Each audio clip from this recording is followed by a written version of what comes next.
Kenya.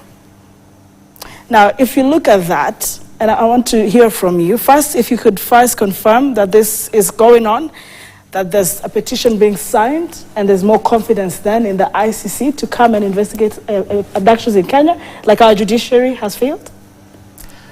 One thing I know is that there has been an application to actually have, this process begin. Because enforced disappearance, as I said, and, when you prove it is systemic, and it's being done like we are actually now seeing in Kenya, for a long period of time and all that, violates international human rights law. And especially, crimes that we can actually say are crimes against humanity.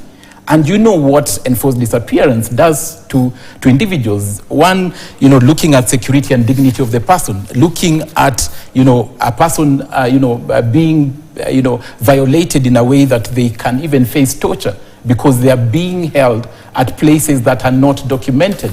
We are talking about the right to humane condition of detention. You had two of the people who were abducted from Kitengela and kept for almost 2 months and would only be fed once in a week.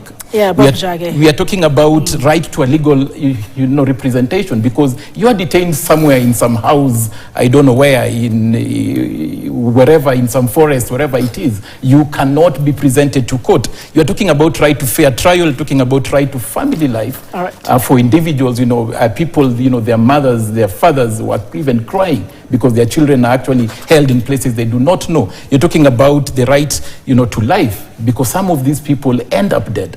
And we have seen situations whereby before some people have ended up in, River Yala or dead in the recent past. I think in the last 2 weeks we've seen, people who have actually resurfaced and we've been given narratives that, they were drowned, then they were hit by a vehicle. As we take a break, yes. So this is really worrying, and I think something that, investigations, impartial, independent, investigations must be done to actually uncover everything. Independent investigations, that begs the question, the position of IPOA will come